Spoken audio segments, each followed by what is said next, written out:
What's up, Jags fans? This is Jersey Jaguar. It's been a hot minute since I made a video for you guys. Free agency has come and gone pretty quickly, it seems. Or actually, should I say, it's kind of been a slow burn. Now, free agency, I guess, technically isn't over, but pretty much all the big signings, the big stuff that's going to go down, what am I trying to say? Like, the hot point, like the most busy period of free agency is done and over with. This time last week is when the tampering period began, and then Wednesday was when a bunch of signings became official. And for the first time in many, many, many years, the Jaguars did nothing. They are one of two teams, unless you count Calvin Ridley, which I'll get into in a minute. They are one of two teams who did not add any player from another team. The Jacksonville Jaguars and the Baltimore Ravens. Now, normally, when it comes to free agency, that Monday, when the tampering period begins, all the way to that Wednesday, we are constantly refreshing our phones, looking at Twitter, trying to find out what's going on, what's happening? What are the Jaguars doing? How are we going to add talent to this roster? And the Jaguars didn't do that this year. And a lot of people are mad about it. But now you know me, I feel like I'm the Jaguar YouTuber that complains a lot and I'm not positive and, this is going to be great and this is amazing like some other guys do. I'm normally pretty on the downward side of things. However, the Jaguars literally told us they were doing this. They literally told us that their work on free agency was very short. Their research for it was done and over with by the combine, and that they were mostly looking into retaining their own. The Jaguars weren't really looking outside, and it obviously showed. Now, I think maybe they had some interest in players, like for the 12 hours, if that, Darius Slay was a free agent before the Eagles were like, nah, let me take him back. We changed our mind. Before the Eagles pulled that stunt, the Jaguars were one of the teams. The Jaguars, the Bears, and I believe the Ravens were the three teams that were in a competition to obtain his services. That fell through. Obviously, he went back to the Eagles, which is fine. A lot of fans are freaking out about this. And I guess I'm pretty much here to say that while it is a little frustrating, I understand, and it does kind of take some of the fun of the offseason away because, we lose football, and then we're looking at free agency, and we're looking at the draft to kind of bring back some of that joy, that football joy after our team's season is over, especially, and we as Jaguar fans are especially, we crave this because we are so desperate in any way, shape, or form to improve this team to not be the cellar dweller of the NFL. But guys, we don't need free agency anymore. Free agency is not something that the Jaguars absolutely have to hit and nail for even the slightest chance of being kind of relevant. You see how far I stretch that in that sentence? The Jaguars no longer have to do that because we have a franchise quarterback and we have an amazing head coach. And like I said in the beginning, I think a lot of people are forgetting that Calvin Ridley, even though we traded for him last year, I said this in my video when he was reinstated. I did not expect Calvin Ridley to be reinstated so soon. I thought for sure it would be after the draft, me personally. And he was reinstated within 2 weeks, very, very quickly. And that right there is a huge addition. You can count all of that into our free agency and nothing else, and it's awesome. Like Christian Kirk Calvin Ridley, Zay Jones, and I would like to think that maybe in like the third round, or the Jaguars have like four. The Jaguars have 3 fourth-round picks. The Jaguars will probably add another receiver because I don't think Marvin Jones is coming back. Jaguars are fine. And getting Evan Ingram back, they're fine. So take a deep breath.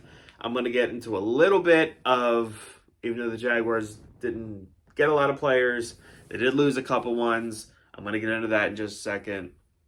But I'm telling you, on this day, on March 20th, 2023,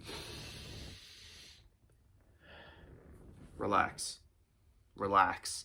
The AFC South sucks. The AFC South is in shambles. Trevor Lawrence is going into his third year, second year under Doug Peterson, and we still have the draft to go. The Jaguars are fine. I promise you, the Jaguars are winning the AFC South in 2023, and the Jaguars will host a home playoff game. I promise you, it's happening. Take a deep breath. Now, some of the sadder parts of this video, unfortunately, and I think we all kind of saw the writing on the wall, and we all kind of knew this was going to happen, even if we didn't want to believe it would happen, but it happened. Jawaan Taylor was lost. And what really sucks is we lost him to an AFC team, but not just any AFC team, but the team that when the Jaguars get into the playoffs, they are going to have to learn how to beat, and that's the Kansas City Chiefs. So what the Chiefs paid him, we couldn't do it. There's no way the Jaguars could pay Jawaan Taylor what the Chiefs ended up doing. That's just how the cookie crumbles sometimes. Sucks. I hate to lose him, but I've been on this channel since the beginning of time talking about how Walker Little, in some way, shape, or form, we spent a mid-second round pick on him. We traded Unique Ngakoue, essentially, for him. Walker Little needs to be on the field, and he proved that at the end of last year, and now it's happening. Walker Little is your starting right tackle. All the people saying that we need to trade Cam and have Walker Little be the left tackle and spent the number 24th overall pick on a tackle, please stop it. Because if you want to advance your team to go into Kansas City in the playoffs and beat the Chiefs, you need pass rush. There's only 2 tackle positions. You got to play Walker Little, and you have Cam Robinson under contract. That's it. 1, 2. But Jersey Jaguar, you have to have a good swing tackle. You have 3 fourth-round picks. Spend one of them on a swing tackle if you must.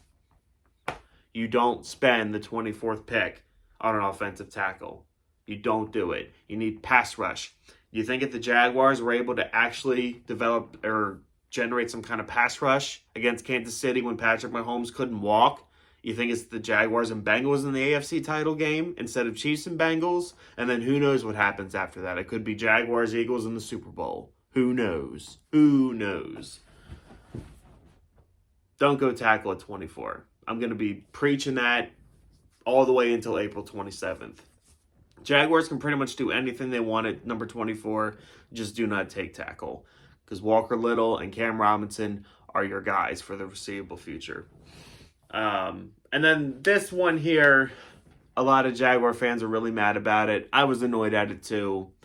Arden Key signed with the Tennessee Titans. Listen, dude, if you just don't want to win, and I guess if you want to get beat by the team that you were just with and how you cried on camera and said that, you know, the Jaguars were your family and you love this team and everything.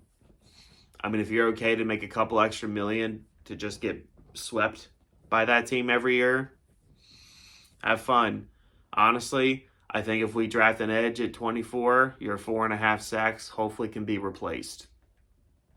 And I'm just being honest. I think if the Jaguars end up re-signing Dwan Smoot, your 4.5 sacks will definitely be replaced. So, sucks that we couldn't keep him, but I'm not going to lose sleep over it. Have fun in Tennessee. And then outside of that, you guys, the Jaguars just brought back a couple of role guys. They brought back Trey Herndon, which I don't think Trey Herndon is starting. I think Trey Herndon is just depth. I think he's a guy who can play special teams, a guy that knows the system. The Jaguars also brought back Andrew Wingard on like a 3-year, I think maybe $12 million deal, with $12 million is the most it can go. It's really not, his cap hit's like, I think less than $2 million. It's not that big a deal. He's a great special teamer.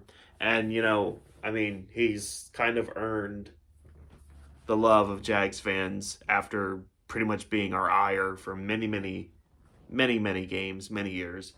Yeah, Jaguars didn't do a whole lot. Also brought back Adam Gostis. I can't think. They also brought back Riley Patterson, and just a bunch of like practice squad depth guys. Nothing, no big splash. But guys, this is what good teams do. For years. When Tom Brady was with the Patriots, did you see the Patriots making the big splashes in free agency? No. The Packers have had sustainable success for years. Why? Because they've drafted well. The Baltimore Ravens are in the playoff mix year after year. Why? Because they've drafted well.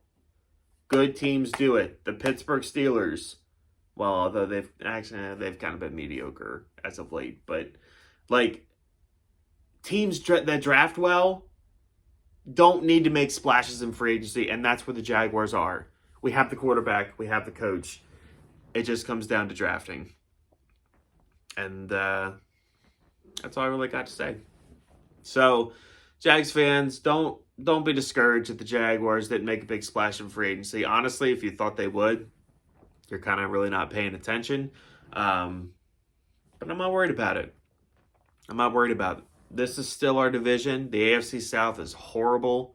The Texans screwed themselves out of the first overall pick, and the Panthers are going to either get Bryce Young or CJ Stroud, and the Texans are just left over with the leftovers.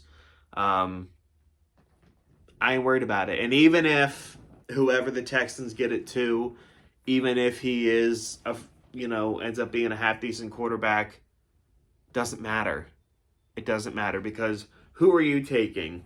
A first-time head coach, defensive head coach in D'Amico Ryans with maybe an Ohio State quarterback, or a 5'10" quarterback? Or are you taking a Super Bowl winning, should have been coach of the year, head coach in Doug Peterson with Trevor Lawrence, who's Peyton Manning with legs? Who are you taking? Who would you be more afraid of in the division? You tell me. That's all I got for you guys today, Jags fans. If you've watched so far in this video, 13 minutes, I appreciate you guys very much. If you're not subscribed to the channel, hit subscribe, man. Join me on my YouTube journey. Hit the like button. Go Jags.